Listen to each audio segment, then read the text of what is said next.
અને if you are winning at the family you will win at office. એ સિદ્ધાંત છે. પરિવારમાં તમારી જીત ચાલતી હોય ને, જીત એટલે જીદ નહીં, હા, મારું ધાર્યું થાય છે એમ નથી કહેતો, એમ પરિવારમાં જીત એટલે આખો પરિવાર આનંદથી સાથે રહેતો હોય ને, તો ઓફિસમાં તમારી જીત નક્કી જ છે. Take this statement. If you are winning in the family you will win in the office. કારણ કે તમારું મન શાંત છે, તમે સારા નિર્ણય લઈ શકો છો, તમારી માટે તમારો પરિવાર આનંદ, ઉત્સાહ, ઉમંગથી સાથે બધા એન્જોય કરો છો. એટલે પ્રથમ અગત્યની આ વાત છે. જો તમે ટોલરન્સ, એક્સેપ્ટન્સ અને કોમ્પ્રોમાઇઝ ન રાખો તો પ્રશ્ન આવે આવે અને આવે. હું એક પ્રશ્ન પૂછું અને તમારામાંથી કોઈ હાથ ઊંચો કરશે તો મને બહુ આનંદ આવશે. ના, કોઈ હાથ જ ઊંચો નહીં કરી શકે. તમારામાંથી કોઈ એવું બેઠું છે કે અત્યાર સુધીમાં ઘરમાં બધું મેં કહ્યું એમ જ થયું છે? આંગળી ઊંચી કરો તો.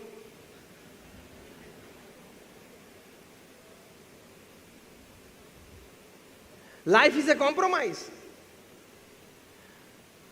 Life is a compromise. એટલે તમે કદાચ સામાન્ય દ્રષ્ટાંતની વાત, તમે કદાચ ત્યારે ઘરે જાઓ ને તમારા બેટર હાફે કર્ટન્સ, ઇન્ટિરિયર્સ થોડું બદલ્યું હોય તમને સરપ્રાઈઝ આપવા માટે, અને તમે જુઓ કે કર્ટન્સ બદલાઈ ગયા છે અને તમને પૂછે કેવા લાગે છે, તો શું જવાબ આપવાનો? પ્રવચન પૂરું થઈ ગયું મારું અહીંયા. Excellent, superb, world class choice. ભૂલથી પણ નહીં બોલવાનું, સેજ ટોન ડાર્ક છે, મરી જઈશ. એટલે what I mean to say કે કોમ્પ્રોમાઇઝ, એક્સેપ્ટન્સ, સ્વીકારી લેવાનું. તો સાથે સમજીને, સ્વીકારીને, આનંદથી પરિવારમાં બધા સાથે રહી શકે. એવી રીતે આપણે સંતાનો સંબંધી વાત, સંતાનો પાસે તમારે 100% એક્સપેક્ટેશન નહીં રાખવાનું. 70-80% સુધી ઓકે છે, 10-20% બધાના પ્લસ માઇનસ હોય, આપણા છે ને એના રહેવાના. Yes or no? સિમ્પલ. જો સમશ્રુત ભાવ, એકતા ના હોય, સમૃદ્ધિ હોય, જઈ શકે છે. કીર્તિ હોય, જઈ શકે છે. પદ પ્રતિષ્ઠા હોય, જઈ શકે છે. 2005ની સાલની મુંબઈની એક વાત. મુંબઈમાં વરલી વિસ્તારમાં એક પરિવાર, ખૂબ ધનાઢ્ય પરિવાર, તે વખતે એમના ફ્લેટની કિંમત 5 કરોડ રૂપિયા હતી. આ હું વાત કરું છું 2005માં. અને બેંક ડિપોઝિટ્સ, બીજી એસેટ્સ લગભગ 50 કરોડની હતી. ત્યાંથી, એટલે કે એમના ફ્લેટ ઉપરથી 8મા માળની બાલ્કની પરથી બાલકૃષ્ણભાઈ, એમના પત્ની ને એમના સંતાન, એટલે એમનો દીકરો, ત્રણેય જણાએ કૂદીને આત્મહત્યા કરી એક સાથે. કારણ શું હતું કે 6 મહિના પહેલા જ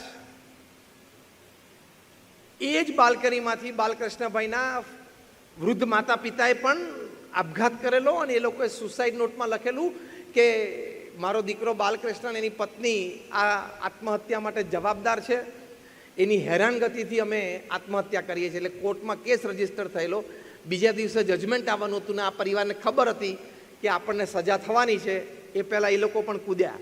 એટલે 6 મહિનાના ગાળામાં એ પરિવારના 5 જણાએ 8th ફ્લોર બાલ્કની પરથી કૂદકો મારીને આત્મહત્યા કરી.